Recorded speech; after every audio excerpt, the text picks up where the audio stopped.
for the surgery. I was a public patient and the HSE reimbursed the cost. Republic of Ireland residents can get rapid access to cross-border surgeries at Kingsbridge private hospitals in Belfast and Derry, with medical costs reimbursed by the HSE. Find out more at kingsbridgeprivatehospital.com/cross-border. Kingsbridge, your fast track to 5-star care.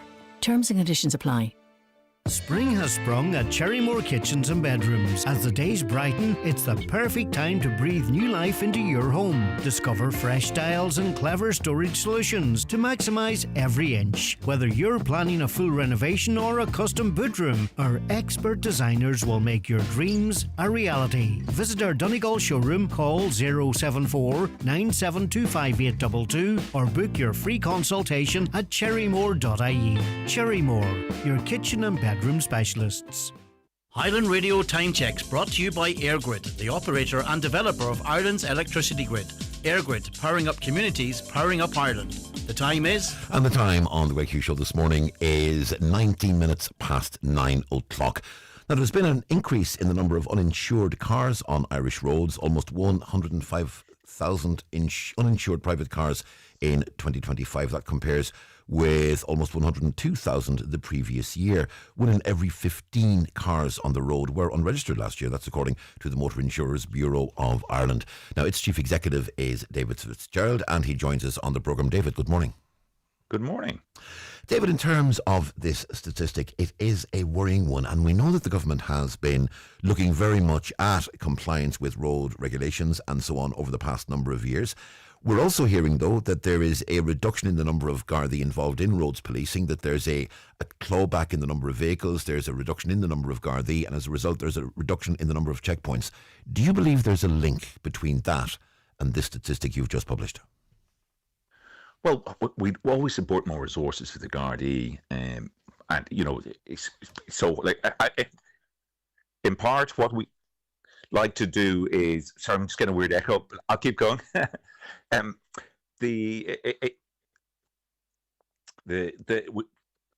really sorry that. Sorry, David. Really... Yeah, no, I hear there is nothing going out on air that's untoward. Okay, sorry. So it sounds absolutely fine on our end. Are you finding this uncomfortable? I'll keep going. I just keep keeping my voice in an echo. Apologies, you know.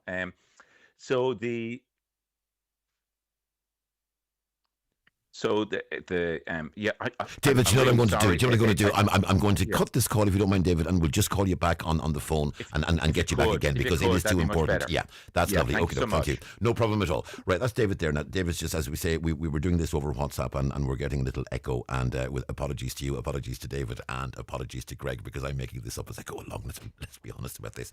I've obviously have something pushed somewhere that I shouldn't have. So we'll get back to David in just a moment. But just to remind you, there's been an increase on and I think we're here. Do I have David back? David, good morning. Good morning. Sorry about that. I was hearing my voice. I could very hard to talk. Yeah, and I know what that's like. I have had that myself in the past, and no, it is very uncomfortable. So, David, perfect. Yeah. So to answer your question, you were asking about Garda checkpoints and resources. Certainly, we'd always welcome more resources to Gardaí. I mean, I made a very big difference initially, our Irish Motor Insurance Database. So when we brought it in 2024, we saw a step change in the reduction of uninsured vehicles.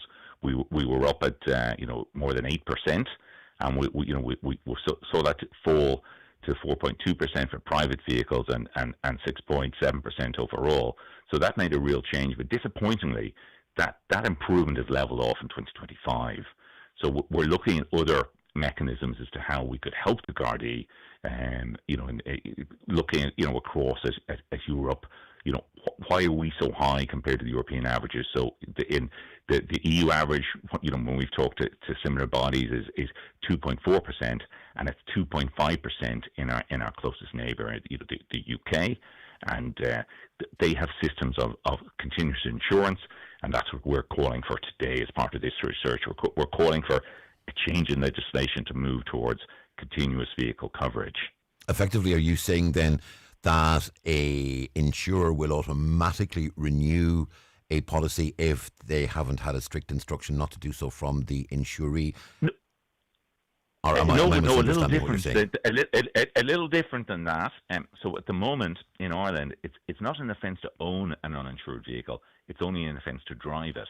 And that's out of step with the system used in almost all countries in Europe. So there's 25 countries, including the UK and Europe, that are using a system of continuous insurance, what we're calling continuous vehicle coverage. Right. And what that means is that the owner of the vehicle is obliged to maintain third-party liability insurance on the vehicle at all times to protect the victims. So what that would do is that, the Gardaí are doing very good work, identifying uninsured drivers in the technology, but they have to catch them in the act. So this, in the first step, would move it towards an administrative process. So a warning letter could be sent to those people. We can use the IMED data to identify who they are. A warning letter could be sent to give them a reasonable amount of time to get their house in order, to buy insurance, or if there's a problem with the data, that can be fixed. Then the next step then would be a fine. That's what they do in the UK. And then if people fail to engage at that point, then it becomes a matter for the police. Yeah. Does that then rule out? I know can be a situation, say, if somebody is ill or if somebody is out of the country, if somebody is not going to be using their car effectively, they can put a freeze on the insurance for 3, 4, 5 months or whatever on the basis that the car is going to be in the driveway and is not going to be driven. Does this system rule that out? No, it doesn't. I think that can absolutely be catered for. So what they do in the UK is they have a statutory off-road notification, so a formal declaration that it's not going to be driven for a period of time, and then those people wouldn't be bothered under this system. But what we would do is we'd have a list of those vehicles, and the Gardaí would have that in a hot list, so they could be keeping an eye out for anybody who is abusing the system. But people genuinely who had the car laid up in the driveway in the scenario that you describe, that wouldn't impact their ability to do that. In terms of your discussions with government and with the department, are you getting any sense from them that they will legislate for this, that we will see this continuous insurance model actually being brought into legislation? We've had positive initial discussions, so it will require a change to road traffic legislation. So, we're realistic that it can't be done overnight. It'll need to be, properly planned out for and legislated for. But we have met with the Departments of Transport, Finance and the Gardaí, and they have received the proposal warmly. And we think now is the time on the back of, announcing these figures, this plateauing of uninsured figures is now the time to start working on it and plan to include it in the next round of road traffic legislation that gets updated every few years.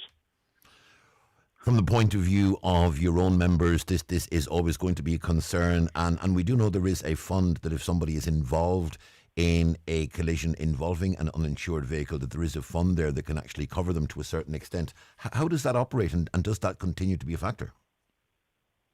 Yeah, so we run that fund in the Motor Insurers Bureau of Ireland. So we compensate the victims of any accident caused by an uninsured driver, or indeed a hit and run type driver, what we call an untraceable claim. And that's fully funded by a levy on everybody's motor insurance policy. So it's great we can look after the victims, but it's not victimless in the sense that there's a financial levy on all onerous motorist policies. So we pay out 60 to 70 million euros in compensation every year. So whatever we can do to reduce uninsured driving, reduce that cost, and that should be good news for consumers. And it's also a road safety issue. We do find uninsured drivers to be riskier and involved in more serious accidents than the average motorist. So if we can get those uninsured drivers off the road, that would be a good thing for all the motorists. And if that figure were to come down, presumably there would be a decrease in the insurance premiums being paid by you and I and everybody listening, because ultimately, as you say, the 60 to 70 million euro paid out every year, it isn't coming from some magic pot buried at the end of a rainbow. It's coming from our policies. Exactly. We estimate it's around about 30 euros in everybody's policy to cover the cost of uninsured driving. So whatever we can do to reduce that, I think it should help everybody. David Fitzgerald, Chief Executive of the Motor Insurance Bureau of Ireland. Thanks very much indeed, David, for speaking to us this morning. It's an interesting one. We'll my pleasure. Keeping an eye on this. David, thank you, and apologies for the little issue at the start, but we got there in the end. Thank you. We sure did. Thanks again. Bye-bye. Bye-bye. That's David there from the Motor Insurance Bureau of Ireland. We're going to take a short break, back in just a few moments. The Greg Hughes Show with Letterkenny Credit Union, powering your plans with fast digital loans. Apply online or through our app in minutes and get funds straight into your current account. Easy, quick and convenient. And our digital offering perfectly complements the friendly face-to-face service you know and trust. At the heart of Donegal, your post office keeps the community ticking, helping neighbours, supporting local businesses and making everyday life a little easier. And if you're an AIB or Bank of Ireland customer, your bank is your post office too. Lodge or withdraw cash 6 days a week at your local post office. An Post, making better happen for communities. Allied Irish Banks plc is regulated by the Central Bank of Ireland. Bank of Ireland is regulated by the Central Bank of Ireland. Genesis Clinic Gudor, introducing Purasomes and Secret RF Microneedling, an advanced skin treatment that combines radiofrequency energy with microneedling to lift and tighten jowls and neck, minimise wrinkles and scars, and improve tone, texture, pigmentation and redness. Also offering PDO thread lifts, dermal fillers, skin boosters and laser treatments for hair, rosacea, acne, ageing and all skin conditions. Contact Mary Ferry, your aesthetic practitioner, at Genesis Clinic Gudor, 07495 32575. There's bingo every Monday night at Halfway House Burnfoot. Doors open at 7:30 with eyes down at 8:30. €2,500 must go. The snowball is now €2,950 on 45 numbers or less. If you're not in, you can't win. That's Halfway House Bingo Burnfoot tonight at 8:30. Looking for unbeatable value? Head to your local Maple store with 7 locations across Donegal. Stock up and save with great offers until April 30th. Kleenex tissues 2-pack just €2. Ischia Water 12-pack only $4.99 plus DRS. And Nestle Variety Bars 5-pack only $2.99. While in store, don't forget to grab a fresh sandwich, pick up your daily meat and veg, or treat yourself to fresh ice cream, slushy jacks, and barista-style coffee. Maple Stores. Local, convenient, and packed with value. GiveBlood.ie know we can count on you, our community of blood donors, to be there for others in their hour of need. Blood donors from Dunlow and Bunbeg should attend the clinic in the Waterfront Hotel in Dunlow on Tuesday 21st of April, and donors from Ballybofey should attend the clinic in Jackson's Hotel on Wednesday 22nd and Thursday 23rd. Making an appointment is recommended, so call 1-800-731-137 or visit our website to book your time. New donors are vital. Visit giveblood.ie to check eligibility and clinic details, because we count on you. This is the Until Noon Show on Highland Radio. Donald Kavanagh with you until 11 o'clock this morning, standing in for Greg on the programme. You can contact us, of course, on 086 60 25,000 by text or WhatsApp with your views or your take on the stories of the day, or indeed the issues that matter to you. You can call us 07491 25,000. If you're outside the dialing area, it's 00353 7491 25,000.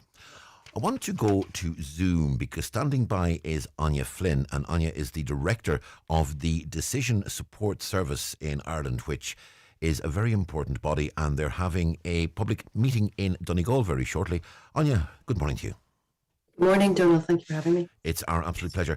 Anya, talk to us about the Decision Support Service, because it is a very, very important thing, and there have been changes in the way this operates recently.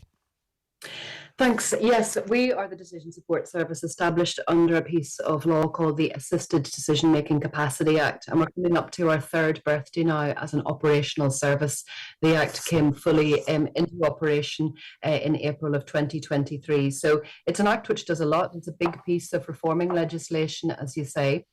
It repeals the wards of court system, which some of your listeners might be familiar with. It establishes us. So we have a range of functions to do with the new framework of supports. We promote, we provide information, we register and we supervise decision support arrangements. And one of those arrangements is the enduring power of attorney. That's a really important tool for planning ahead, together with the Advanced Healthcare Directive. And that's primarily what we'll be talking about when we come to Ballybofey in a couple of weeks' time. It's really what makes the Act an Act for everybody, because none of us knows when at a future point we might lose the ability to make our own decisions. And there have been changes, because it was perhaps previously just about filling in a paper form and getting it signed. Now it's somewhat more complicated, and the focus is online rather than on paper.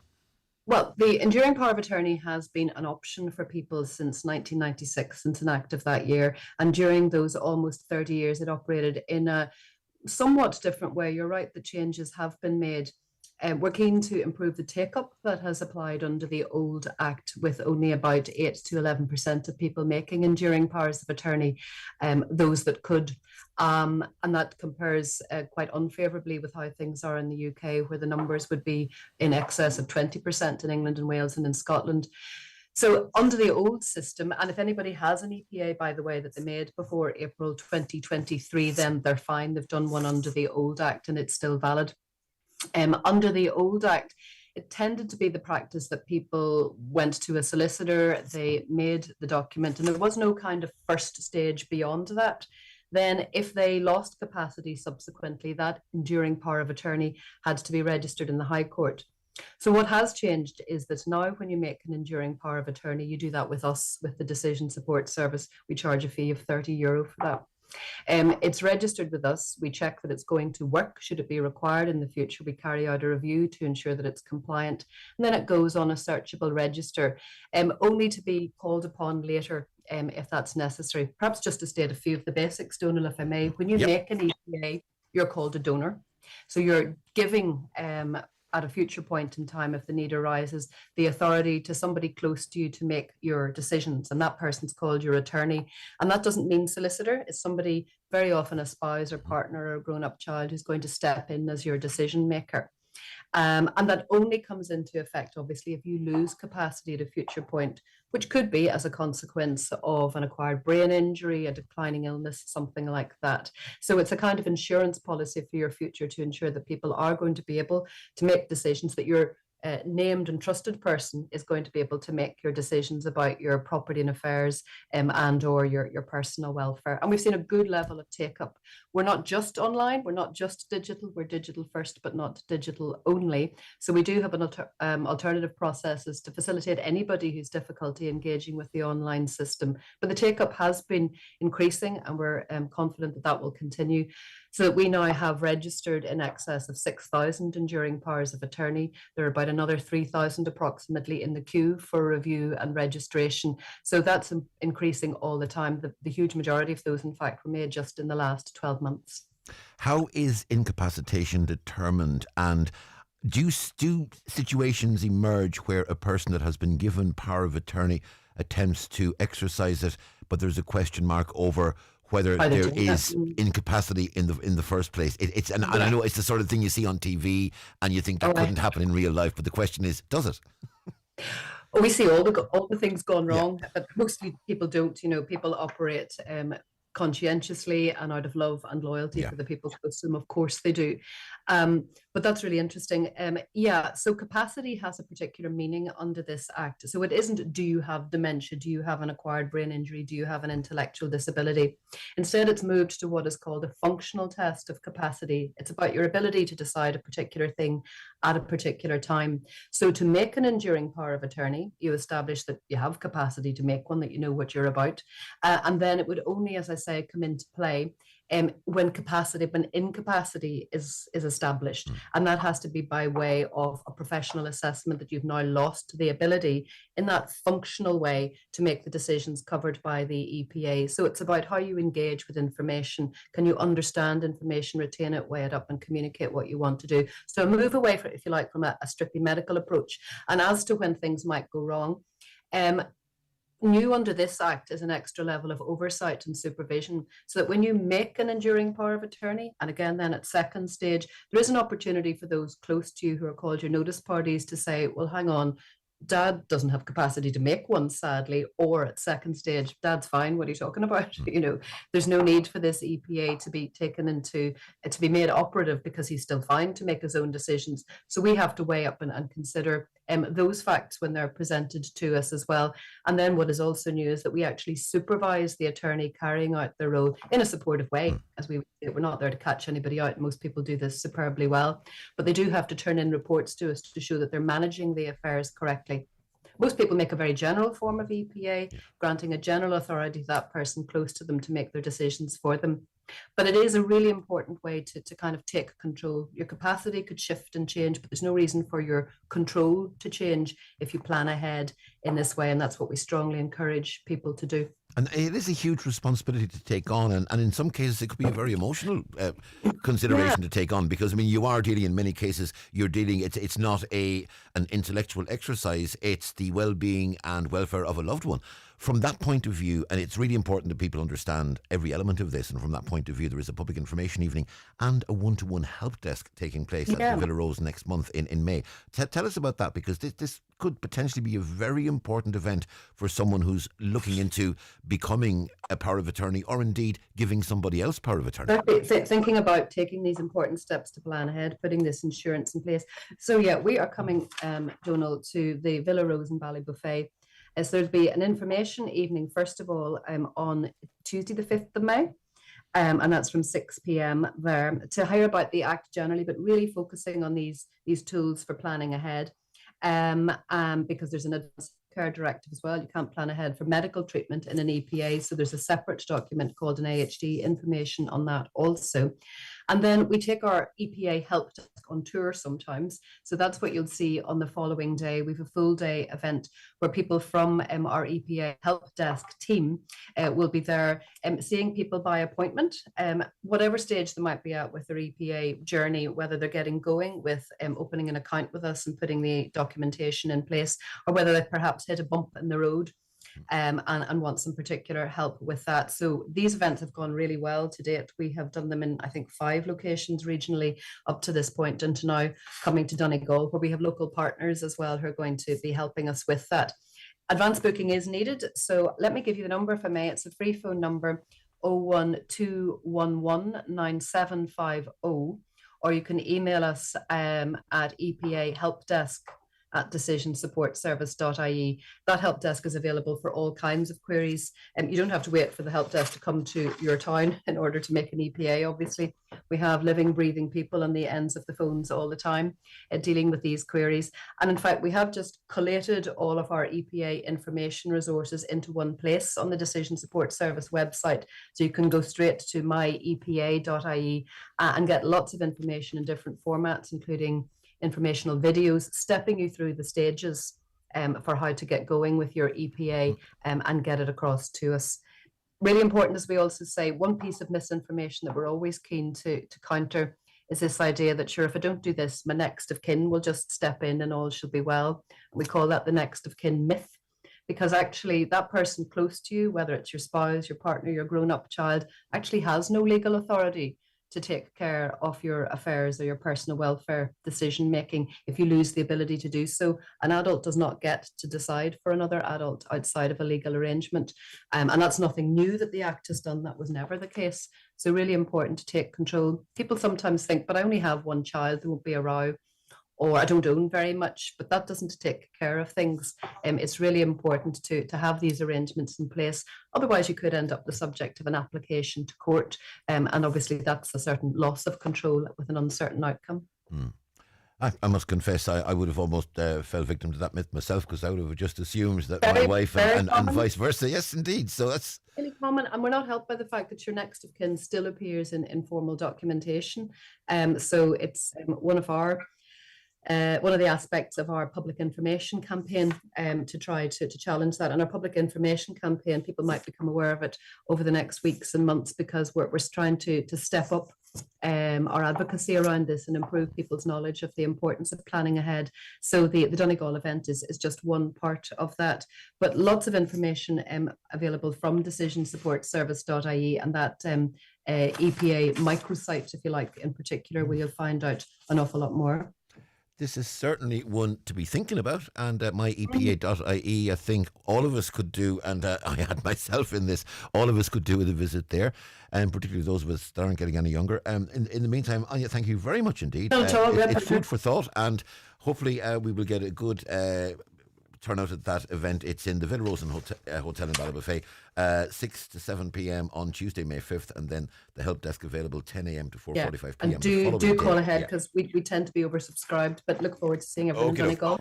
Anya, thank you very much indeed. Thank you, Donal. Anya, it's an absolute pleasure. Thank you. That's Anya there from the Decision Support Service, and that is food for thought, because I will be absolutely honest, I personally would have said, absolutely, that's grand. If anything goes wrong, sure, my wife will look after me and everything is grand. And everything is perhaps not grand. So let's have a think about that. We spoke earlier about Leo Varadkar and the comments he made. Just a thought on this has come in from someone. Just a thought on Varadkar's attack on farmers and Irish people. I think we need to look and question, is it coming from his thoughts, genuine, and not coming from someone who has a grudge to bear? Varadkar leaving politics when he was Taoiseach needs to be considered when he begins to speak. Really a colossal thing to do, to walk away at the time he did. Is there a bigger story? It seems he's talking like a bitter man, so his comments are not coming from a level-headed, non-biased point. Well, that's a comment. Another caller says, considering the population of Dublin, Cork and Galway, I can understand where Leo was coming from, but the true reality is without the farmer, there most certainly will be no food, and that's more important. Caller says, in terms of the insurance issue that we were discussing earlier, what are the rules with people from other countries driving on the roads with no insurance? What will happen to the people who have a smash and end up having to pay to repair their own cars? Now, as we heard from our guest earlier from the Motor Insurance Bureau of Ireland, there is a fund which we all pay into in our own insurance policies. There is a fund which will deal with cases of accidents involving uninsured drivers. That fund is there and that can be applied to, but it's an interesting issue and certainly is one that does need to be considered. Now, it's 16 minutes to 10 o'clock. It is time for a short break. It's been a busy weekend in GAA and we're going to be discussing all of that with Brendan Devaney after these. The Greg Hughes Show with Letterkenny Credit Union, offering flexible mortgages up to €600,000 with no hidden fees or charges. Whether you're buying your dream home or thinking of switching your mortgage, make the move to your local, trusted credit union. Learn more at letterkennycu.ie. Refresh your home with Ramelton Decorating Centre. Now open on Shore Road. We've got paint, wallpaper and all your painting supplies. We also offer interior and exterior painting, plus small repairs. Visit Ramelton Decorating Centre or call 085 113 1021 today. Your home makeover starts here. Need a van or pickup that works as hard as you do? At iMotors, we've got a rugged range of commercial vehicles from Nissan, Isuzu and Kia, built tough, ready for any job. With flexible finance deals to fit your business, upgrading has never been easier. Don't wait, visit imotors.ie today and get the job done right. iMotors, fearless generation. From home and car to farm, commercial and public liability, at Hickey Clark and Langan, they've got you covered for insurance. They shop around all the leading insurers to make sure you get a great deal. If you're looking for a competitive quote, it's easier than you think. Call 9126688 or call into the office at Ballymacool, Letterkenny. Hickey Clark and Langan, the local name you can trust, is regulated by the Central Bank of Ireland. Fill your trolley with great value this week at Super Value. Fresh Irish beef eye of round save 33%. Fruit and veg from our Super Fresh 5 like broccoli 89 cent. Plus mix and match 3 for €10 on cupboard fillers like Nescafe Azera. Get €20 off your first online shop over €80. T&Cs apply, excludes alcohol. Super Value. Still super, now better value. Looking for a local workspace that fits your needs? Think Connected Hubs. With 400 hubs across Ireland offering co-working areas, meeting rooms and own-door offices, transform your workday today. Think access, work close to home. Think flexibility, work your way with no long-term leases and no IT hassles. Think support, work smarter with the tools, advice and connections to help you grow and focus on what really matters. Connected Hubs. Think big, work local. Connected Hubs is part of our Rural Future, a Government of Ireland initiative. Highland Radio weather updates with McElhinney's. Discover the latest styles from your favourite women's wear brands, including Joseph Ribkoff, Naya, Wee, Manari and more. Explore the collection in-store or shop online today at mcilhenneys.com. Well, it'll be mainly dry today with good sunny spells and just the slight chance of a light shower. Top temperatures today of 11 to 13 degrees Celsius in light to moderate easterly breezes. Now tonight it'll continue dry with long clear spells. A few scattered showers will feed in from the east through the night. Lowest temperatures of 1 to 5. Again, light to moderate easterly breezes. Breezy tomorrow, but mostly dry. Sunny spells, isolated showers. Top temperatures on Tuesday of around about 10 to 11 degrees Celsius. Well, it's Monday, which means the DL debate's going to be on tonight after the 7 o'clock news, and it's a rather special one tonight because DL debate is coming to us live from the Clubhouse at St Eunan's out in O'Donnell Park, and the DL debate will, as always, be presented by Brendan Devaney, who joins us on Zoom. Brendan, good morning. Brendan, I don't know, are you muted or do we have a problem? But I can't hear you.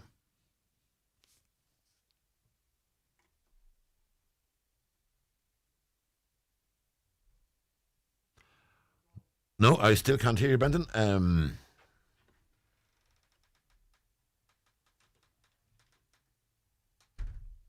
Okay. Nope, still can't hear you, Brendan.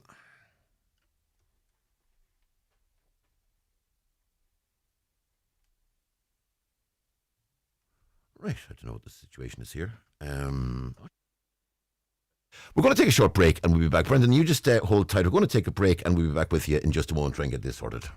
The Greg Hughes Show with Letterkenny Credit Union. New to borrowing or haven't borrowed in a while? Our welcome loan is here for you. Borrow up to €50,000 at just 5.95% APR with no hidden fees ever. Apply online or in branch today at letterkennycu.ie. Get ready for the Falcarra Music Festival Friday 24th until Sunday 26th at Initneefin Falcarra. Friday features One for the Road, Saturday Derek Ryan and Stacey Breen, Sunday Jimmy Buckley and Conor O'Donnell, plus local artists all weekend. Tickets at the door or discounted weekend tickets are available by searching Falcarra Music Festival on Eventbrite. At McDade's Bathroom Plumbing Tiles, Cockhill, Buncrana, it's about more than products, it's about how you're looked after. We're a family-run Donegal business, known for honest advice, quality work and service that's always just a phone call away. From bathrooms and tiling with over 40 fabulous displays to plumbing and renewable solutions, we help you see it, feel it and make it yours with confidence. Done right, done once. Call McDade's on 07493635050 or visit our website at pjmcdade.com. When was the last time you stopped and listened to your body? Here's a Holland & Barrett ad break to do just that. Go on, tune into your body's energy levels. Is your brain struggling to focus? Are you about to let out a midday yawn? Or is your body crying out saying, "You've got to show me love"? We know what your body's asking for. In store, online, on the app. Back your body. Holland & Barrett. The CFC Interiors retirement sale is going strong, with new lines being added every week. After 50 years at CFC Interiors, I'm retiring. I'm clearing all of my stock before the new generation take over. Thank you for trusting me with your homes. With over £4 million of stock to clear, everything must go, with all departments reduced, including sofas, beds, furniture, flooring and homewares. But stock is selling fast. Don't miss out. Visit CFC Interiors, Cookstown, Campsie Derry and Newton Abbey today. McGowan Hearing, one of the longest established audiologists in the Northwest, now have weekly clinics in Letterkenny, Buncrana and Curran. Book your free hearing aid consultation at one of these clinics or with audiologist Darren McGowan in your own home. Call 07191 00208 or visit mcgowanhearing.com. This is the 9 Noon Show on Highland Radio. Just having a few difficulties getting Brendan to join us. Just bear with us for a moment. Give me some of your comments and we'll get back to Brendan as quickly as we can. Regarding the cost of living, caller says, as if the cost of living wasn't bad enough, we're told electricity is to go up almost 8%. Why is this government allowing this to happen? So asks a caller. President, interesting that President Catherine Connolly has convened the Council of State today. They are meeting to discuss the constitutionality of the International Protection Bill, which aims to align Ireland's asylum system with the EU Migration Pact. It's about time something was done about this. Let's hope this council brings the right result.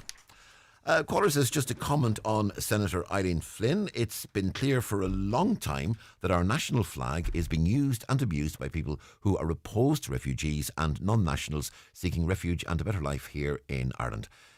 Our national flag, it's what we Irish have done for centuries. Our national flag should be treated with respect. If anyone wants to fly the tricolour at their home, it should be raised at dawn and lowered at dusk. It should not be used to mark territory or as a sign of contempt for any other human beings. Having attended A&E in Letterkenny on Monday, I was more than grateful to have my elderly relative treated by a foreigner. Our national flag is a symbol of unity, not division and hate. Well done, Eileen Flynn. Ismisha, Mary. And thank you for that indeed, Mary. Now, let's go back to Zoom and say good morning, Brendan Devaney. Donald, I got a brand new laptop and I actually just flicked it on. I thought everything was going to be A-OK. But well, there's mic settings in there somewhere to be sorted, Brendan. My apologies. I'll have to get the manual out and have a look at this. Excellent. Well, we have you now. That's the main thing. Brendan, as I was saying before we were rather rudely cut off there, DL debate, a special one tonight live from your own spiritual home. That's it, Donald. Big week for the club. First championship game in 75 years at the park. So, yeah, we're going to have a big championship build-up week. So it's going to be a great day for the club and for Letterkenny. And from the point of view of Unions, I mean, as you say, it is a big one. It is a championship game, and it's something special for O'Donnell Park. A lot's gone into doing up O'Donnell Park over the years. A lot's gone into its development. There's been a lot of love gone into it, a lot of money gone into it, a lot of commitment gone into it, and now we've seen big National League games there. But as you say, first championship game for decades. Yeah, first championship game in a long, long time. Though I guess you're looking at capacity. If you're on about the big games, obviously McCool Park is the where the county team plays, and it's got the biggest capacity, so it's about that, getting up to that level, maybe possibly down the line with future developments. But for now, I suppose with the redevelopment of the pitch in McCool Park, they could had to go to another venue, and I think rightfully so. Letterkenny, it's the main county and the main town in the county, and it's got the best, I suppose, amenities in that for a large crowd coming. So listen, the National League games have always been brilliant out there. It is a great place to come, and as I say, a lot of work being done with the club there. We're going to have a lot of club officials and members there this evening, along with like ex-county players and All-Ireland winners, Ulsters winners coming, like Roy Kavanagh, Charlie Mulgrew's going to be there, Ronan McNamee's coming down from Tyrone, just to give us maybe a wee bit of outside perspective as well. Dr. Jimmy McDade, of course, who the stand's named after, put so much work into the club himself, especially his time as a minister. So we're going to have a load of people coming down. Our own Brendan Kilcoyne's coming as well, and as I say, it's going to be a great night. In terms of the guests, really important, as you said.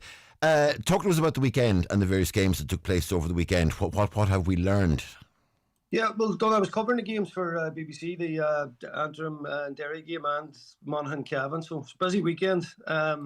Not all as glamorous as you'd be talking about earlier in your glamorous hot seat there at the opening. I was listening to you in the opening of the show. But listen, that out back road to Clones, as a lot of us know well, yeah, listen, I'm never that fond of it. But you know what? No traffic on it's not too bad coming my way because it was Monaghan and Cavan there yesterday. But yeah, it was an interesting enough weekend. Listen, obviously Antrim were out and out underdogs, and they did give Derry a bit of a game. There wasn't too much to be learned from it.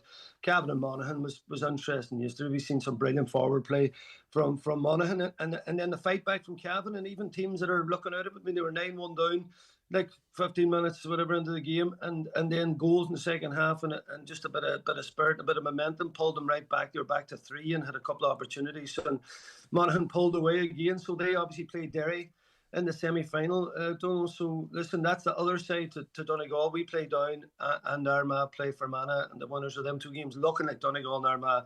That's going to be a massive game coming down the tracks. Donald, I just want to mention our hurlers. Our hurlers were away to Kerry at the weekend there in the Christie Ring. Obviously, probably the biggest performance and biggest result in the history of Donegal hurling was beating Kerry last year, because Kerry are a team that's operating at supposedly a level above. So we beat them last year, and we went down and gave them a hell of a game at the weekend there, and with 14 men for most of the match. I mean, most people thought Kerry would have serious revenge in their mind, and Donegal could be in trouble. But I just hats off to Mickey McCann, this team. I mean, what a performance! It's probably up there with the performance they gave last year as well. So major leaps being made by our hurlers.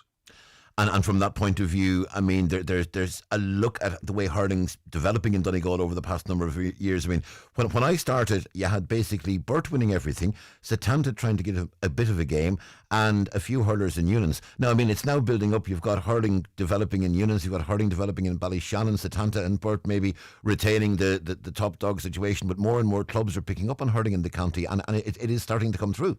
Yeah, and there's a proper development strategy, and I think that's the big thing. I don't know, when you look at different teams, so Four Masters, Dunlow, Isaac all getting involved, and then what you're seeing is, even Dunlow county player coming through then in terms of like bolstering, I suppose, the pick and the spread, because if you look at Unions, for example, my own club, you've got some dual players, but predominantly lads are either playing hurling or football, and it's a completely different game. So I mean, there's loads of people out there that maybe hurling is a game that suits them better, but they need the opportunity to play it. And same, as I say, Camogue's back in terms of at a county perspective as well. Donegal county team is back as well, so all that's great in terms of promoting the GA and getting people playing sport, which is the number one. You look at we talk so much about the winners and the big teams and all that, but the reality is that the GAA is about participation, whether that be supporting parents going to games with their kids, I suppose the level of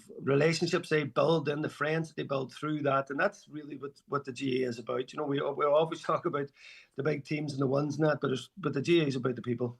And the reality is, I suppose, if you go to a county like Kilkenny or Tipperary or Waterford or one of those, I mean, kids are born with hurleys welded to their hands pretty much. I mean, and it's very rare you'd look at kids going to school without at least half of them carrying hurls with them, like on the way to school. That mightn't be on the verge of happening in Donegal anytime soon, but it is great to see hurling develop more and more in the county, and maybe we'll see. Donegal have won Division 4 championships in the past in hurling, so I mean, there's been Nicky record success in the county as well. So I mean, there is pedigree there. There is. I always say to Colin Brannock, actually.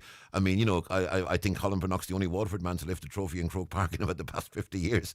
I always have a bit of a joke with Colin about that over the years when they took the Nicky record there a couple of years ago. But no, there is some hurling pedigree in Donegal, and great to see that being built on. Yeah, fantastic, Don. As you said, the Waterford man, you know all about the small ball. But you look at where Donegal, if you look at Kerry, for example, Kerry are going to be operating in the division next year with Waterford. That's the level that Kerry are trying to get up to, that next level. So the fact that Donegal are mixing it with them and they're going to be playing your own men next year, it just shows you the levels that Donegal, like 5-6 years ago, Donegal couldn't have been in the mix with that type of pedigree, but that's the advancement they're making, so fair play to you all.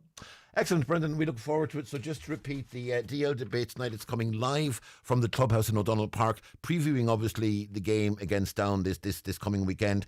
Rory Kavanagh, Charlie Mulgrew, Niall O'Donnell, Tyrone legend Roland McNamee as well. Now, one thing I want to ask you, we're all taking it for granted. Look, this is Down. Now, Down have a couple of Ireland championships over the past couple of decades. I mean, there's almost an expectation. Okay, Down will go to Letterkenny, Donegal will take care of Down, and then obviously we'll have the matches into the future. Is it a foregone conclusion, or will Down give him a game? Yes. Is that a good enough answer for you? To which? Too quick. Sometimes you have to be people that are very quick. You've got to be ready for that next question. No, don't listen. In terms of systems and how teams play, like nothing's left a chance. Football used to be an on-the-day thing where there was an odd giant killing act, and you still will see it now from certain teams. If you look at Westmeath beating Meath yesterday, no one really seen that coming. Meath were potential outside All-Ireland contenders. I know it was a big stretch, but certainly they were odds big favourites and they were put it up them. So you're always guarded against that. But I think with Donegal, how they're playing, the system that they play in, that it's so difficult for a team like Down to shut us down. Whereas Down are playing through players like McGuinness, Murdoch, Haverin. They play through certain players, whereas Donegal, there's no one you can actually just say, I need to mark him and him. The whole 11 need to be stopped and everybody's coming with it. And I think that's what differentiates Donegal, and that's why it makes them such favourites for this week's championship. So as far as you're concerned, there's no need to worry, no need for any concern at all. Donegal have got this in the bag, and it's down. That's the type of talk. Jim McGuinness be turning down the radio now. Oh, of course. Listen, as you said, I think that's a big thing actually. Meath, Donald was managing expectations. Meath now have been put up on a bit of a pedestal, whereas last year they were a common team, and that I think affected them, and that's why Westmeath maybe had a cut at them. I think Donegal are at a different stage now. Listen, there's a big game and plan for Donegal, and certainly if they're going to go where they need to go this year, Down playing Division 3, aren't going to be able to, I think, cope with Donegal. They did give us a game last year for a while, but certainly we have just so much firepower that, it's only, the inevitability is we'll win the game, Okay, look, Brendan, thanks very much indeed. Greg will be talking to you next week, of course, and we look forward to hearing you over the course of the week, and indeed look forward to hearing the show tonight. Thank you very much indeed, Brendan. Okay, look, just gone 10 o'clock, and I'm going to vacate the hot seat, let Ryan get in for the news at 10 o'clock. Back in a few moments. With all the stories that matter across the Northwest, it's Greg Hughes on the 9 to Noon Show on Highland Radio. Watch the show live now on YouTube, Facebook and at highlandradio.com. Live, on air, online and on the Highland Radio app. This is Highland Radio News. Good morning with the Highland Radio News at 10 o'clock. I'm Ryan Brawley. There's a call for the law to be updated to crack down on uninsured drivers. There were over 211,000 uninsured vehicles on the roads in 2025, one of the highest levels in Europe. Motor Insurers Bureau of Ireland Chief Executive David Fitzgerald highlighted what they want to see happen when speaking to Donald Kavanagh on today's Greg Hughes Show. The EU average, when we've talked to similar bodies, is 2.4%, and it's 2.5% in our closest neighbour, the UK, and they have systems of continuous insurance, and that's what we're calling for today as part of this research. We're calling for a change in legislation to move towards continuous vehicle coverage. A meeting of Letterkenny Milford Municipal District has heard a call for the council to begin identifying sites for modular homes to facilitate the remediation of homes with defective concrete. The proposal was brought by Councillor Jerry McMonigal, who says it would be prudent for the council to begin this work now, as the government is set to publish new defective block legislation. His motion was backed by Councillor Thomas Sean Devine, who highlights that entire housing estates could be remediated at the same time, which creates a sense of urgency. Councillor McMonigal says preparation is needed before large numbers of housing estates turn into construction zones.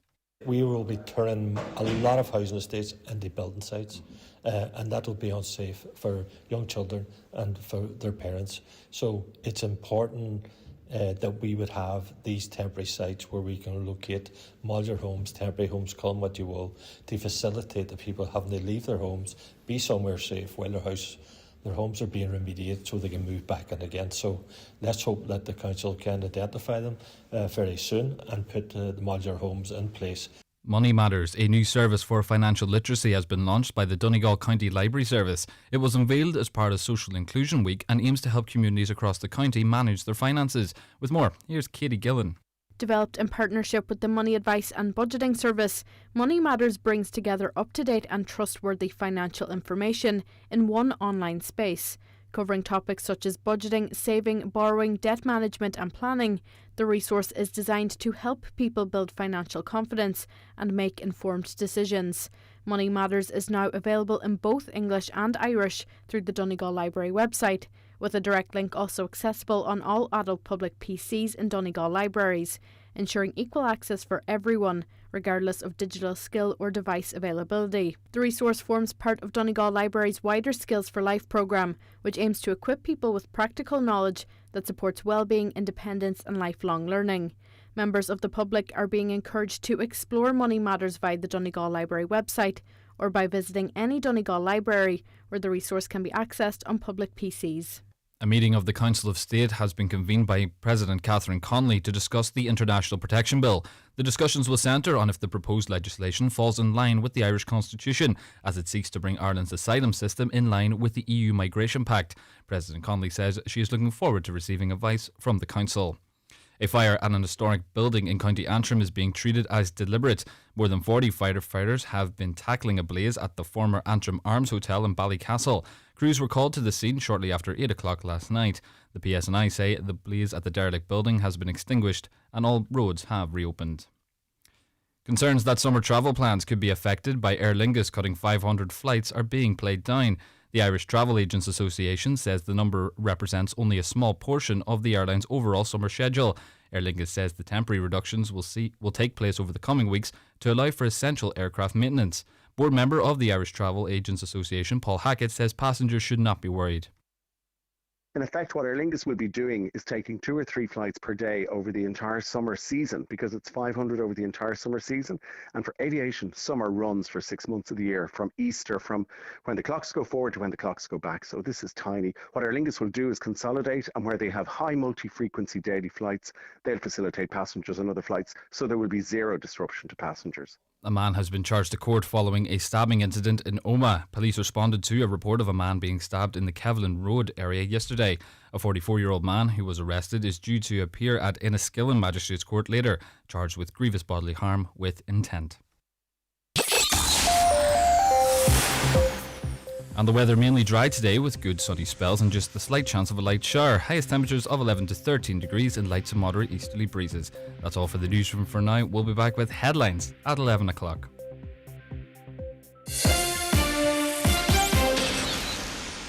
The obituary notices for this Monday morning, April the 20th. The death has occurred of Bridget Campbell, Harbourview Drive, Killybegs.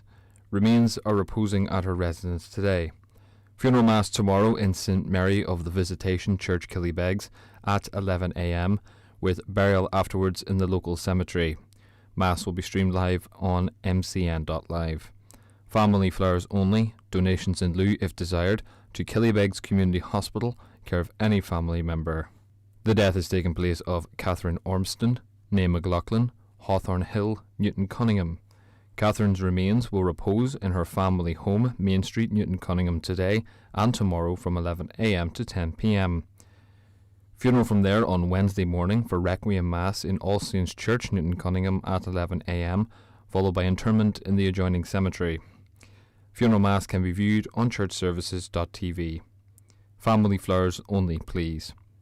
Donations to Northwest Cancer Centre, Altnagovan Hospital, Derry, care of any family member, or Charlie McClafferty Funeral Directors. The death has taken place of Anne Carlin, née Watson, Blueball, St Johnson, and formerly Glassmullen Carrigans. Funeral leaving her home tomorrow at 10:30 a.m. for Requiem Mass in St Bahin's Church, St Johnson at 11 a.m. Interment afterwards in the adjoining cemetery. Donations in lieu of flowers, please, to the Donegal Hospice, care of Quigley Funeral Directors, Newton Place, Strabane. Family time, please, from 10 p.m. and on the morning of the funeral. The death has taken place of John Gerald Devine, Moore, 127 Sleeveboy Road, Craigban, Derry, reposing at his late home. Family time from 10 p.m. Funeral leaving his late home tomorrow at 10:15 a.m. for 11 a.m. Requiem Mass in St Joseph's Church, Craigban. Interment immediately afterwards in the adjoining graveyard. Family flowers only, please. Donations if wished in lieu to MS Society, care of McLaughlin Funeral Directors, Dungiven. The death has occurred of Edward Eddie McDade, Gullet Duff, Maville. Eddie's remains are reposing at his home in Gullet Duff. Funeral from there today at 10:15 a.m. for 11 a.m. Requiem Mass in St Columbus Church, Ballynacray, followed by interment in the adjoining cemetery. Requiem Mass can be viewed live on Eamon McLaughlin Funeral Director's Facebook page. The death has taken place of Stanley Greer, Hillcrest, Remelton, reposing at the family home. Funeral service today at 2 p.m. in Remelton Presbyterian Church, followed by interment in Bank Cemetery, Remelton. Family flowers only. Donations in lieu to Donegal Hospice, care of any family member. For family information and more details regarding wakes and funerals, please go to highlandradio.com.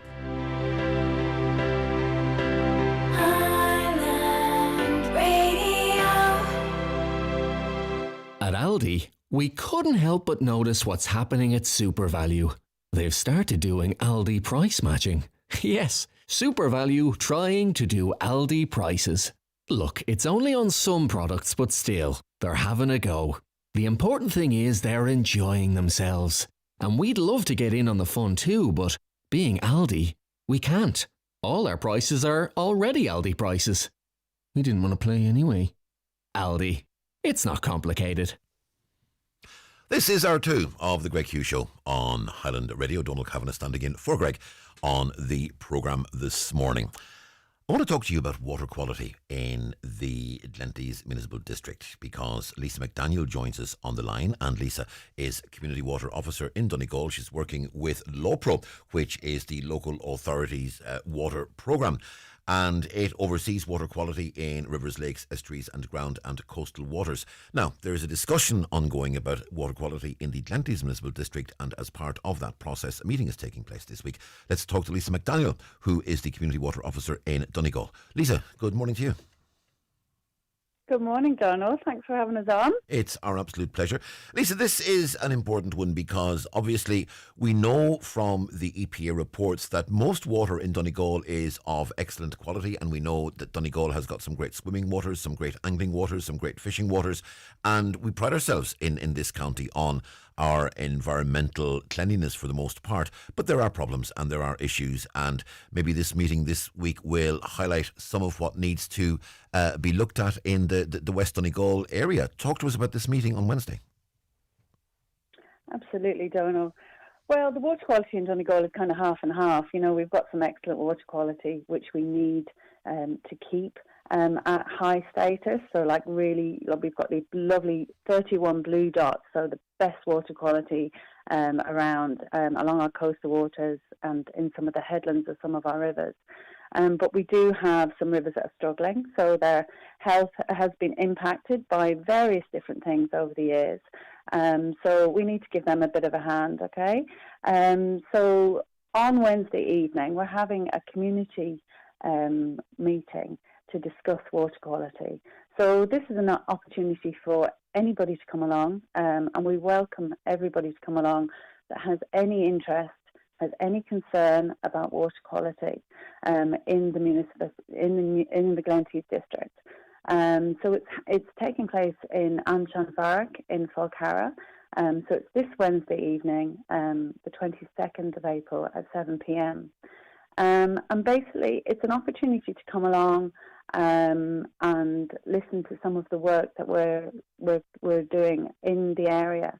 So we have a scientific team, and they'll be working on rivers that will be struggling with their water quality status. So they'll be talking about some of the work that is taking place at the moment, and then I'll be talking about some of the amazing work that some of the local community groups are doing to improve water quality in the area as well.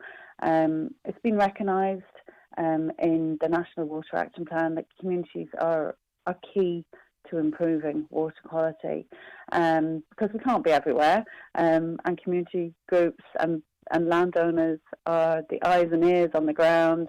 So if anybody would like to come along and learn from what we're doing, but most importantly for us it's to learn from the local people.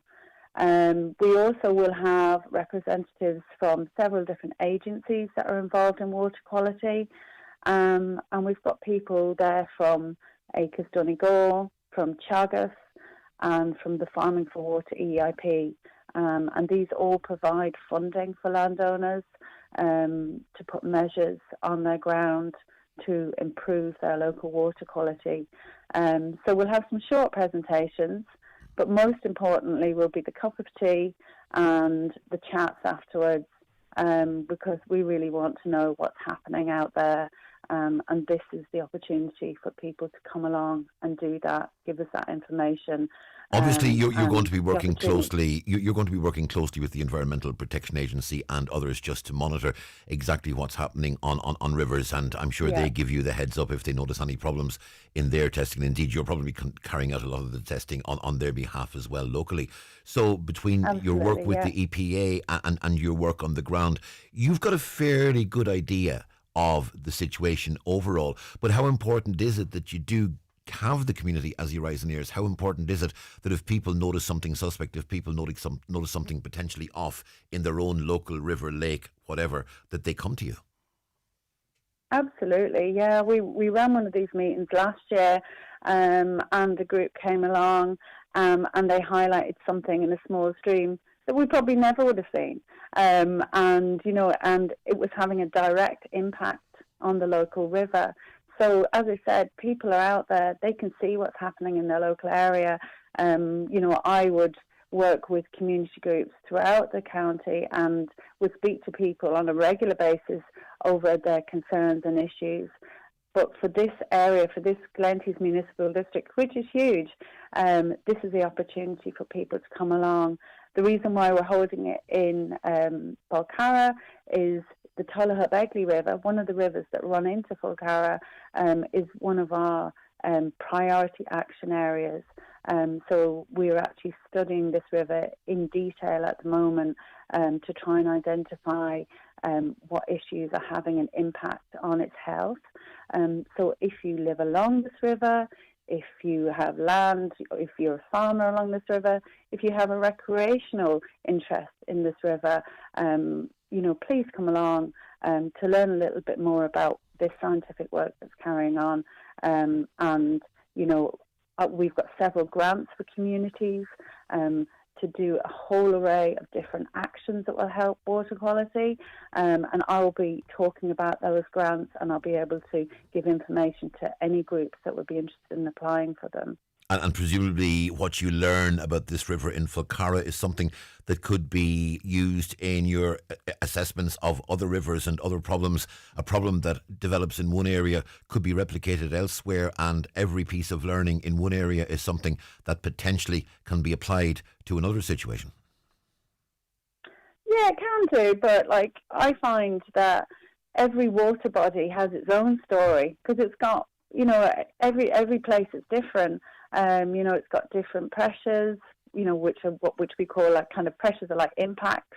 You know, one river it could be forestry, one river it could be farming, one river it could be, you know, a pollution incident, or it could be something coming from the town. So every river, every water body has different pressures, and that's why we have to look at them individually and really study them in detail, and that will give us the opportunity to try and find how to resolve them and what agencies we need to collaborate with to improve it in the future. A caller was asking, why is the meeting so far from the centres of population in the Glentees electoral area, and why is the EPA not testing the water between Duherry and the Guibara Bridge? Well, I can find out information from EPA if you can send me that on. I wouldn't know the answer to that. And as I just stated there, the reason why it's been taking place in Falcarra is because the Tullaher Begley is the priority action area that we're working on at the moment. So it's very important for us to get that information, especially on that river at the moment. Excellent. Lisa McDaniel, thank you very much indeed for joining us this morning. And that meeting is taking place on Wednesday evening in Anshanvarach in Falcarra. What time does it get underway? It starts at 7 p.m. So probably around 8:30. But as I said, it's very important that we listen to everyone's concern, and we'll be having a cup of tea. So we won't be racing off, but it'd be great to see as many people as possible. And as we all know, very often it's the conversations over the cup of tea turn out to be the most important ones, and that's where you get the really interesting knowledge and so forth. Yeah. Okie doke, Lisa, thank you very much indeed, and hopefully you'll get a very good turnout. Thank you so much, Donald. Yeah. Okie doke. Well, thank you. Goodbye. Take care. You take care now. Bye bye. Now, I'm sure a lot of you are there wondering if you're about to become rich as a result of Highland Radio Vision Ireland Radio Bingo. So, what I'm going to invite you to do is to grab your books and to grab your pens, and without further ado, we'll hand you over to Canis. It's time for Vision Ireland Bingo on Highland Radio. It's Monday the 20th of April. You're playing on the green sheet for the daily prize of €400. The reference number is S1. It's game number 17. The numbers are 54, 61, 52, 31, 23, 12, 24, 59, 4, and finally 30. Phone your claim to 9104833 before midnight, leaving your name, contact number and the name of the shop where you purchased your book, and we'll call you back the next working day. Get all your Vision Ireland bingo information at highlandradio.com. Will you have a pint, Gareth? Sure, I can always take the quiet road home. John has just seen Gareth order a pint. He knows his friend is planning to drink and drive. Should he say something or just let it slide? Again. Hey, cheers, John. Oh, yeah. Cheers, man. Drink driving kills. Don't let your friends drink and drive. A message from the Road Safety Authority. Visit rsa.ie. Muncher Lee and Shaw. Roll call for relay. Roll call for relay is calling on all schools, Montessori's and creches from every corner of the Northwest who's up for doing a simple school challenge. Boys and girls, do you have any ideas for a challenge? Yeah! Go on the slide or do skipping. Climb 2 mountains in one day. A skydive. To take part and have a bit of fun, simply email rollcallforrelay@gmail.com or check out our socials for more information.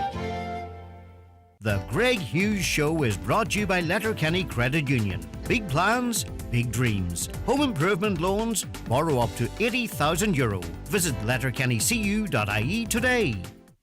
You'll have heard on the news with Ryan earlier that Aer Lingus have announced a number of cancellations. Around about 500 flights are being cancelled over the course of the summer, and in the current context that's obviously led to some concerns among people that their summer holiday plans may be impacted.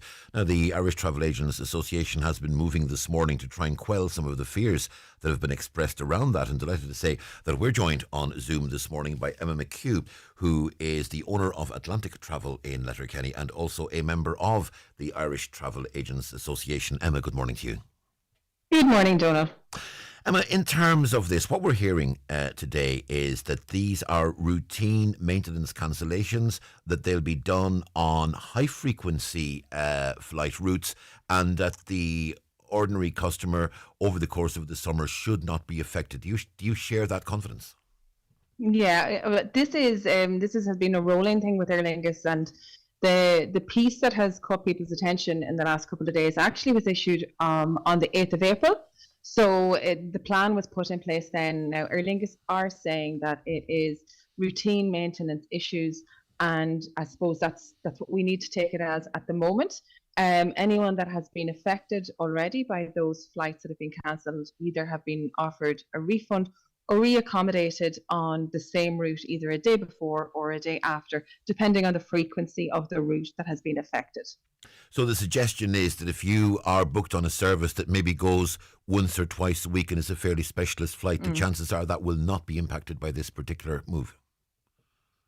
Correct. Like, I suppose if you look at the network and the frequency of flights, depending on where they go to, you could have Malaga where you could have, in the peak, you could have 6-7 flights a day. Yeah. If it was one of those routes, the impact is going to be minimal. So they would probably look at consolidating flights. So you go from 7 to 6 on a route perhaps where you may have less frequency, where it might be a morning flight and an evening flight, or maybe a daily. That's where the most impact will be seen. So, the flexibility around the customer to be able to travel a day before or a day after will depend on the circumstances of why they're traveling, but the accommodation will be there to either move their flight or to get a refund. What probably hasn't helped is, as this was coming out and coming into the public consciousness, we were also hearing from the European Energy Agency that there's something in the region of about a 6-week reserve of aircraft fuel left within the European Union at the moment. People are looking at the Strait of Hormuz and the supply situation and asking themselves, with all the best will in the world, the airlines might want to make the flights, but if the fuel isn't there, will they be able to? And the fact that those two have come together. What are you hearing from your own sources? And I'm sure you're speaking regularly to the airlines and the fuel suppliers and everybody else. What are you hearing about this supply situation? Is it something we should be concerned about? I think as time goes by, and if the situation doesn't change, Donald, there will be, I suppose, people will be affected by schedule changes, but at this point in time, we haven't, and I've spoken to, I suppose, some airline representatives this morning and some of the Irish tour operators and also Jet2, who would have a huge volume out of Belfast. And at the moment, there has been no changes. In terms of fuel surcharges as well, there's been nothing affected at the moment in terms of people who have already booked, either placed a deposit or if they've paid in full. So that's a very positive thing we're looking at the moment. But I suppose we're not going to know more until the situation either evolves or resolves. And the further we go into the summer, should airlines look at thinning some of their schedules, we would be looking at a consolidation of flights, like I spoke about just there. The main routes will be the ones that will be least affected. So, your summer sun, your flights that are booked out all of the time, will, run on a frequency maybe going from 5 or 6 a day to 4 or 5 a day. People won't be affected in terms of being able to get there, but the people that haven't booked yet are going to be the ones that will see the price increase, because there's going to be less seats available for the summer if flights are consolidated. Now, I am, and I will state an interest in this because I'm sort of speaking about my own experience here. But I remember back in the past, cruising in particular, at the time of the 08, 09, 2010, when we had the financial crisis at that point, it was a regular statement that you get fuel surcharges added on to a cost of whatever, 10 or 20 euro per day per passenger or whatever. And I mean, people that will have cruises, say, booked into the summer, into the autumn, even into early next year. What are the chances of them seeing fuel surcharges imposed on those particular trips? And is there any advantage in paying in full now on the basis that it's maybe less likely that one paid off in full will incur a fuel surcharge than one which perhaps is to be paid off in June, July or whenever? Yeah, I suppose at the moment, what I can say is that from all the cruise companies that we've dealt with, we haven't seen that either spoken about or mentioned in terms of fuel surcharges. As we go further into the summer, if you've booked a package under the Package Travel Directive, there are terms and conditions that will allow a tour operator increase up to 8%. Not in general terms, but in relation to fuel charges and taxes. Now, each and every tour operator will have their own terms and conditions, but that piece is the legislation under the Travel Package Directive. And each of them will have, I suppose, their own terms and conditions. So it's very, very hard for me to say that should this be ongoing come October or November later on in the year, that we won't see increases on I suppose, on new bookings. In terms of existing ones, we're being told at the moment, no. Right. Well, it's a situation obviously we're going to be looking at with interest. Talk to me in general about the trends for 2026. Let's just park fuel issues and Iran and all that to one side. Yeah. What are the trending destinations in 2026? What's changed over the past couple of years? Oh, you know what? It is still very, very strong in Europe. We have, in recent years, Irish consumer has been a lot more adventurous in going to, say, the likes of Vietnam, Cambodia, Asia, Indonesia, and Dubai, the Gulf states. That obviously at the moment has halted. So we are seeing those people who would have maybe gone east, they're now looking at going west. So Mexican, Caribbean, if they still want to do long haul. A lot of people are still looking at the Western Med is still very, very strong for this summer. So the likes of the Balearics, the Canaries, Malta, France, Spain, Italy, Croatia is very, very strong at the moment as well. Where we are see people avoiding booking or a disinclination to look at is the likes of, say, Turkey, some of the Greek islands as well. Bookings have fallen off for that. And obviously the Dubai piece is paused at the moment. There is a DFA instruction actually about avoid all travel, even transiting through it. Yeah. Which is an important note, because we in Donegal we have a huge amount of family and friends visit via Gulf out to Australia, family in New Australia. Zealand. Yeah. And we would have a lot of customers that have been affected, and it's just to bear in mind there may be a flight coming home via the Gulf, but when there's a DFA there, any travel insurance is null and void. And there is cause for concern for disruption. So rerouting people on alternative methods via anywhere else but there is what's being done at the moment, but that obviously is much more expensive because demand is high. Without referencing any political figures and any politics per se, we know that a couple of months ago there was concern expressed when it became known that the US would be looking to examine people's social media accounts and look at their posts and see if they said anything negative about any individuals and so on and so forth. Has that had an impact on travel to the US? Do you know what? It hasn't. And I'm surprised we haven't seen a drop off. But what we have noticed and we've come across in the last, I would say, 6 to 9 months is people that would have been approved for their ESTA visa online need to always recheck and don't take it as a given that remains an approval. We have had people where it has been declined between the point where they got approved online and their point of travel. And that is what we are finding is happening more often. We haven't had anybody stopped in Dublin because, as you know, you can do immigration in Dublin going to the States. But we have had people with issues with their ESTA that it has been reneged on once it has been approved. So, I would always urge people not to just take it that it's approved. just keep an eye on it, because that does happen, and it has been happening. And is there a time frame that they should be checking? Is it, or can that happen at any time after it's been approved? It can happen at any time. It can happen at any time, which is unfortunate, and it's very frustrating for those on the other end of that, when they have, they might have their flights booked and accommodation booked, or it could be going for family weddings or arrangements and stuff. Now, we have seen people being able to get it reinstated, but it causes stress, and for those who are caught on the hop at the last minute, it can be extremely stressful. So it's just one piece of advice to keep an eye if you have an ESTA approval, just to make sure that it's still valid. Yeah. Emma, thanks very much indeed for that. And that is important advice if anyone is travelling stateside, either for a holiday in the States or visiting whatever, or indeed as the jump off point for further travel, be it at sea or wherever, that they should really take a look at that. We're going to leave it there. Emma, for the moment, thank you very much indeed. And we will keep an eye on the whole situation as it unfolds with interest, and all of us with personal interest as well, because I'm sure all of us have something booked over. We're all dying to get away. We are indeed, and hopefully we will. But for the moment, Emma, thank you very much indeed. Thank you. Okay, it's 28 minutes to 11 o'clock. Going to take a short break. Back after these. The Greg Hughes Show with Letterkenny Credit Union, powering your plans with fast digital loans. Apply online or through our app in minutes and get funds straight into your current account. Easy, quick and convenient. And our digital offering perfectly complements the friendly face-to-face service you know and trust. Save on your favourite brands this week at Dunnes Stores.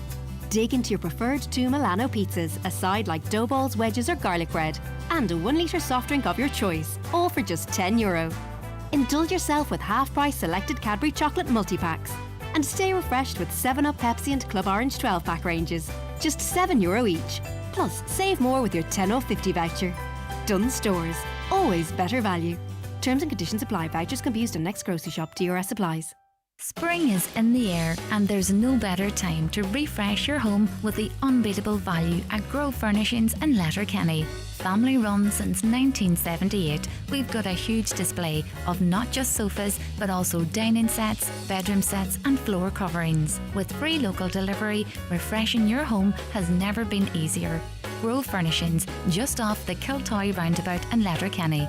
Let your new look home start with us. Also at grovefurnishings.ie.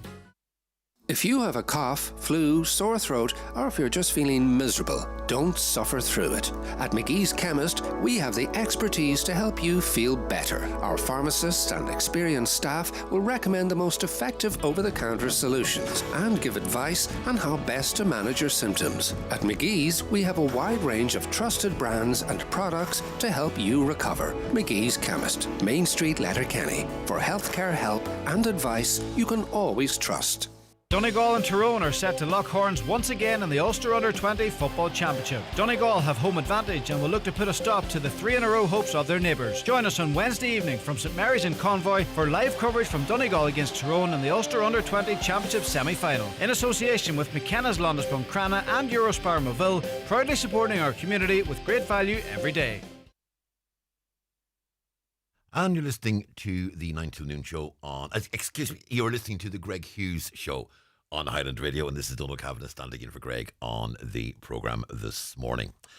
Now, a caller says, I didn't know traffic wardens can give fines for no tax display. My car is taxed, but one of the children had moved it, and now I haven't seen it. So I've been taxed. I suppose you're going to have to get in touch with the council on that one and try to have the situation resolved, caller. Another caller says, I'm an Air Business customer. They are retrieving money from last year. They have accumulated a cost and I'm now being charged. My bill was €400. It's normally 80. Has this happened to anybody else? Are they paying it? Is the customer at fault? That is an interesting question. If you've had issues with Air, maybe get in touch with us. And caller, all I can suggest is get in touch with Air directly and try and talk to them and try and figure something out. We're going to go back to Zoom now and we're going to speak to Councillor Declan Meehan about a meeting that's taking place in Rathmullen with a view towards setting up a town team. Now, Declan, you've been involved very much in the town team in Milford, and that's been a huge success, and important to see that happen in Rathmullen as well. Yeah, this is fantastic, Donald, to see this finally getting underway. There's an awful lot of various projects in Rathmullen that, I suppose, have been taken to a certain stage with regards to planning, particularly Part 8 planning for a number of projects. And there is another project that is being taken up to detailed design. And this is all part of, I suppose, a larger rural regeneration initiative in Rathmullen to unlock the potential, primarily for locals, but also for visitors to beautiful Rathmullen. So I suppose one of the things that drives this forward is under our Rural Future policy document from the Department of Rural and Community Development is the establishment of a town team. And what that does is it brings together all local stakeholders, residents, business owners, community and sports groups, schools, etc., churches as well, so that everyone can have their say about the direction that rural regeneration takes in a given town or village. So this is an exciting opportunity for everyone who's interested in Rathmullen to get involved. That drop-in event is taking place in the St Vincent de Paul Centre from 5 p.m. to 7 p.m. next Wednesday. So I'd encourage anyone who's interested in the regeneration of Rathmullen to come along to that. It'll be an excellent opportunity for them to have their say about all of the various projects that we're looking to deliver in Rathmullen with the council support. And then can I just confirm that's Wednesday, April 29th? Correct, yes, the 29th of April, so Wednesday week. Wednesday week, yeah, exactly. You will have had experience of the situation in Milford, both in terms of your work as a councillor and indeed as your work as a community development worker in that area for quite a while. From your point of view and from Donegal County Council's point of view, what have you learned from your experience in Milford and the council's experience elsewhere that you're going to bring to Rathmullen, perhaps more equipped and better able to hone in on what's important under this scheme and to really target specifically where it can best benefit the area? Yeah, look, I suppose, as you say, we have had success in Milford by bringing all stakeholders together. We also recently have set up a town team in Nadunav in Downings, and that is just getting up and running with the first committee meeting taking place next week as well. So these town teams, there's a lot to be learned from them. And the key thing there is that if you're not sitting at the table, you're not going to be heard. So again, the important thing is to encourage as many people to come to the drop-in event for people to have their say. I think there's great strength in having these town teams because it means that neither councillors nor council staff are making decisions for communities in isolation. And that key element to this process is engaging with people who are living in communities, who are working in communities, and who know best what those communities need. There's really exciting opportunities in Rathmullen because Rathmullen has been earmarked and targeted for a funding application to the Rural Regeneration Development Fund this year under Category 1. There has been a number of setbacks and disappointments in Rathmullen over the years where applications have not been successful. And we hope that this one that we're progressing with the council this year will be successful. So I think the most important thing is that as many community stakeholders as possible engage with this process, sit at the table, come together, have all viewpoints aired and listened to, and then move forward collectively. Because look, as you said there, Donal, I come from a background and I'm still working in community development and in rural regeneration, as well as being a county councillor. And, you know, the vast majority of people working in community development, whether it's with their local St Vincent de Paul, their local sports club, whatever it is, festival committees, etc., they're all volunteers. And as such, they're all focused on their own projects and their own programs. But the beauty of a town team is bringing all those people together in order to enhance, I suppose, cooperation and collaborative working, and to get a real sense of what a community wants and needs. And I suppose too, you were talking about funding and the fact that there's been a couple of proposals for Rathmullen that haven't been funded. If something is coming through the town team, as you said, it has the stated support of the community, it has the involvement of the community, and presumably something that has that force of community backing that's come through a town team process is more likely to qualify for funding and is more likely to be positively considered by the various departments and funding agencies. Well, that's exactly it. I mean, look, you're trying to tick all the boxes when you go for an application for, I mean, rural regeneration funding is in the millions, so it's significant funding. And you're trying to tick as many of the boxes as the department are looking for. And having that strong collaborative and cooperative piece is a prerequisite, really, and certainly puts you in a stronger position to secure that funding. And one of the things that I would have pushed for during the budget negotiations at the County Council in December was for an action plan and town team to be set up in Rathmullen in order to strengthen applications going forward. So it is exactly that. It gives a lot more credibility to an application going forward.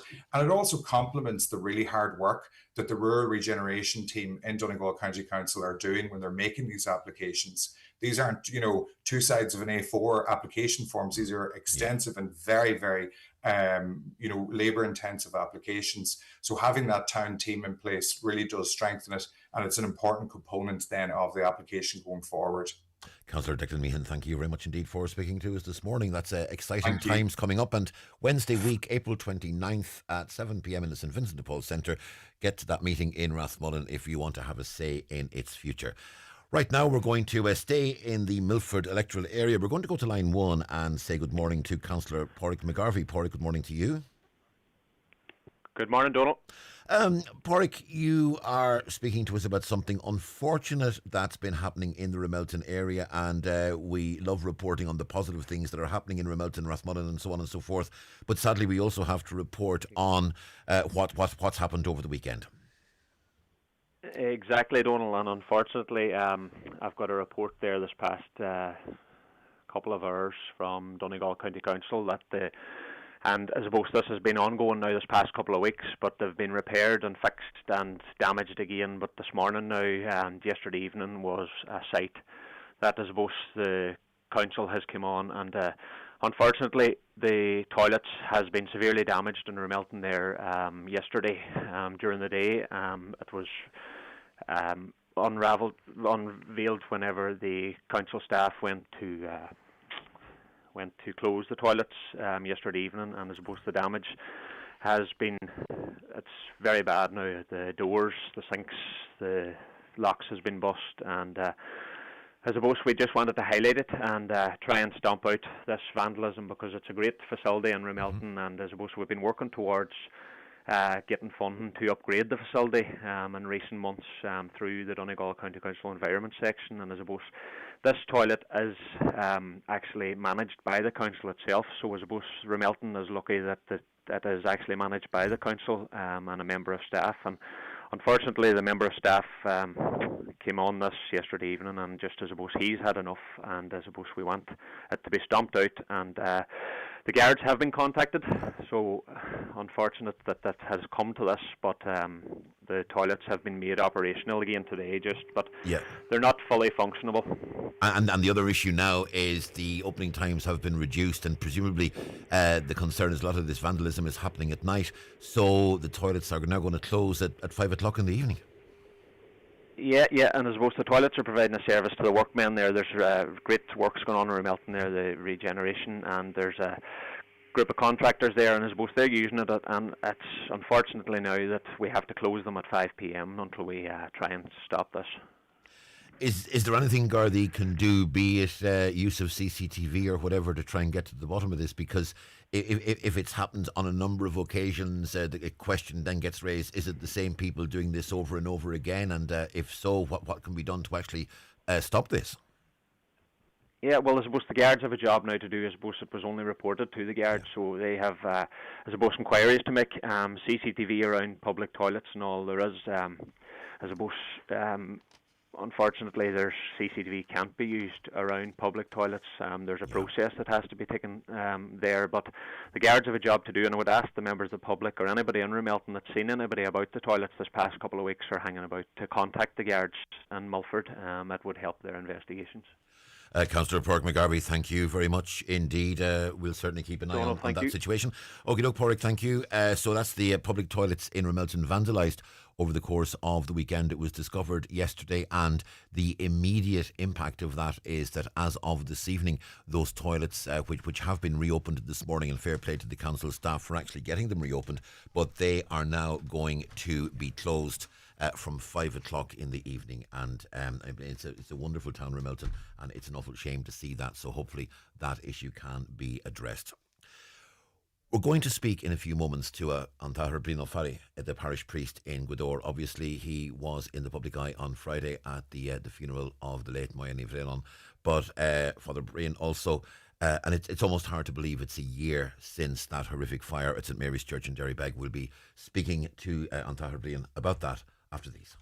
The Greg Hughes Show with Letterkenny Credit Union, offering flexible mortgages up to €600,000 with no hidden fees or charges. Whether you're buying your dream home or thinking of switching your mortgage, make the move to your local trusted credit union. Learn more at letterkennycu.ie. When your projects demand perfection, one tool does it all.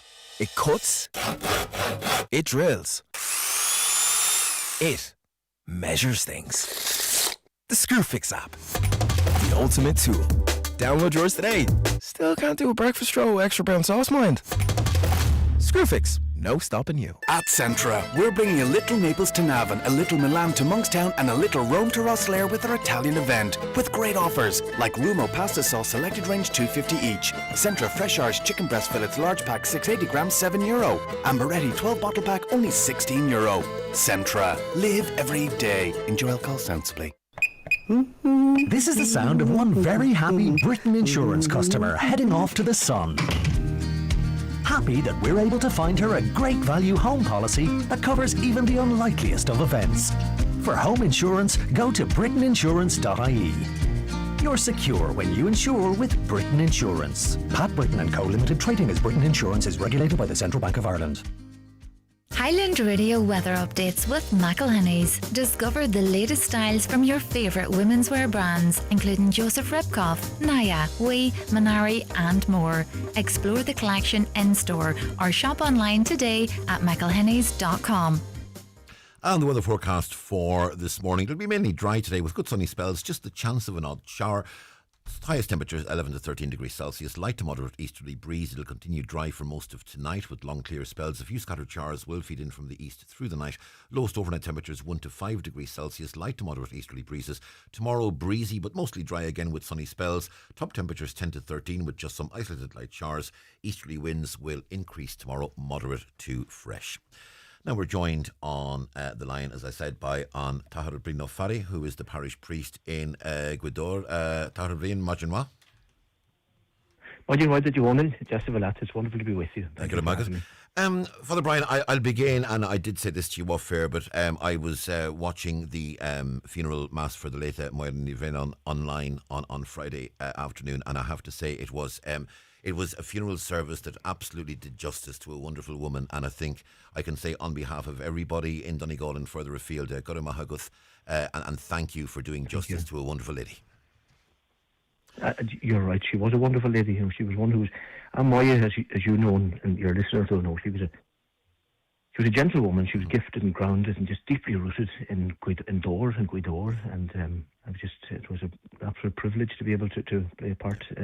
Small part that I did in sending her to her heavenly home. So thank you for that. And I think that she's left a wonderful legacy behind her, and not just of music, but of love and friendship and kindness. And it's up to us now to carry that baton and go forward from here with it. Amen to that. Father, and it's hard to believe that it's a year since that fire that devastated St Mary's Church in Derrybeg. It was a disaster for the community, but also it was something that I think brought a community together like very few things we've seen in Donegal in recent years. You're right, I don't know what you're saying. It's a year tomorrow, in fact, to the calendar year, and it was a huge shock and a huge loss, and for the community, there's no doubt about that. And but you're right in pointing out that it has brought people together, and that even though the building was lost, the people's faith and the kindness and the generosity of the people haven't been lost. And so it's just about kind of going forward from here now, and it's working through that grief process, I suppose, and then just going to the rebuilding process. And that's what we're at now at the moment. There's been a lot of work in that past year. A lot of work has happened. A lot of work has been done behind the scenes and so on. And I'm just standing here at the moment, just looking up at where the church stood, and it's just an empty site of them. Well, bar the sacristy, that's what's left of the sacristy, and that'll have to come down in due course, of course. But we have that determination, and that we're moving forward, and we're moving in the right direction. And a lot of, as I said, a lot of preparatory work has gone into getting us to this stage. And although we don't have, and the community don't see brick and mortar on the site there yet, but that'll happen in due course. But there's a lot of overspoilage, as we call it, preparatory work that has to go in beforehand. The architects are appointed and are working, and we understand you will very shortly be in a position where the community can be presented with development draft designs and a possible vision of where you're going with the development of a new St Mary's Church. Yeah, that's right. We've an architect, Carl Pedersen from Malarkey Pedersen Architects in Derry, and he's working on his design at the moment, and he's at the advanced stage with that, and he'll be presenting that to the community for the community. His design is based on his own. Obviously, any architect, I'm sure that when they sit down to design a church, they pull their own thoughts and designs ideas together. But also feeding into that is we had a public consultation. It's a number of months back. And just asked the community, what did you like about the church? What didn't you like? What would you like in a new church? And what have you seen in other churches that you think would be nice here? And so all of these things will feed into it. And he's been in the community here a number of times. He's met with sort of interest groups in the community, with the elderly and with students in the Public School of Ido, and with the choir particularly, because I'm very conscious that we have a very strong choir in the parish here, and liturgical music it has a deep tradition and deeply rooted in the parish here. You mentioned Moya, we spoke about Moya Nivrena earlier on there, and her mother was the choir director here at one stage, Baba, and in fact her father, he was the choir director in Mina Wheel Church as well. But it's important that all of this is kind of taken into.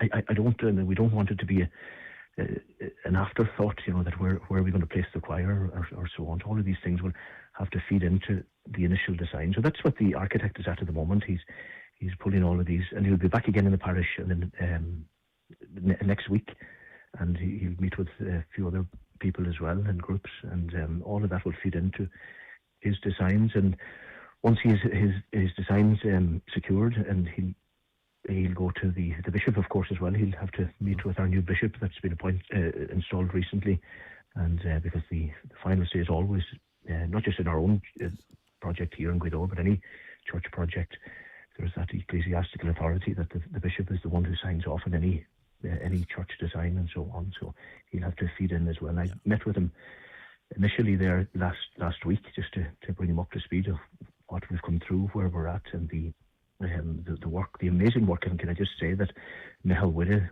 we have a committee that's in the parish here, a group that I pulled together, people of different professions, professionalism in their own right, and people that were needed to guide this project along through the insurance process. And at the moment we're nearly there with regards to finalising the insurance claim and so on, and then we'll move forward from there. So a lot of work has been done, and we're moving in the right direction. And as you say, the insurance almost agreed, that's progressing nicely.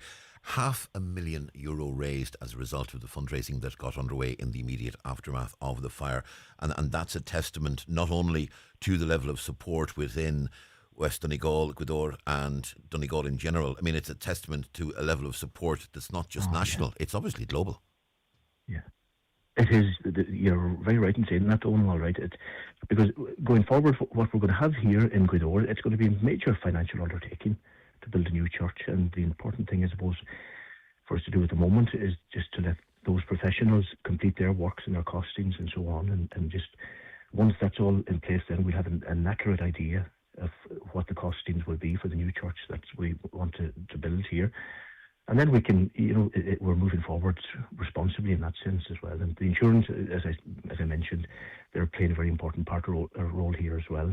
And they've worked very well with us. There's an assessor there, Sean Ryan from Davies, who's been very, very supportive of us up until now, as has the insurance. The insurance company, they've worked with us step by step, and we've engaged positively with them and constructively with them, and that's what we have to do.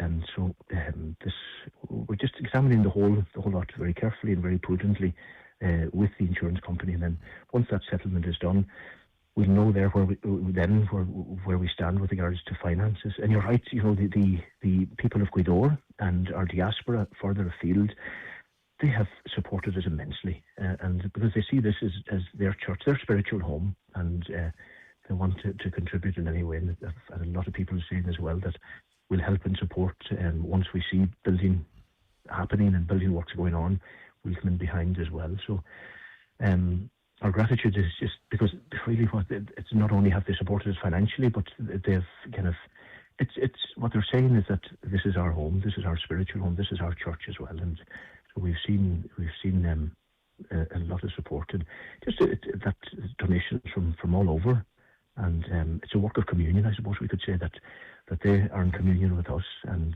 reminding that our church is that is truly Catholic, and the church is Chocon Pobble.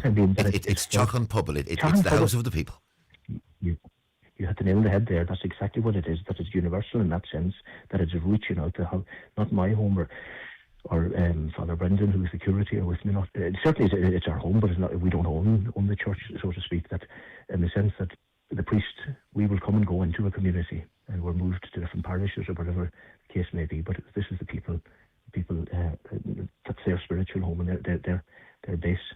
And but we I suppose the kind of reflecting back now as I stand here and look up at the church. There's a statue of Our Lady in the window here, looking up towards the church, and I'm looking at Our Lady, our life, our sweetness, and our hope. That she is our hope, and she's the one that will strengthen us and help us kind of going forward. And just I suppose of the year, tomorrow with this year anniversary, that's just to thank the people. I want to just to say thank you for their patience and encouragement, and just the solidarity that's been shown up in the past year.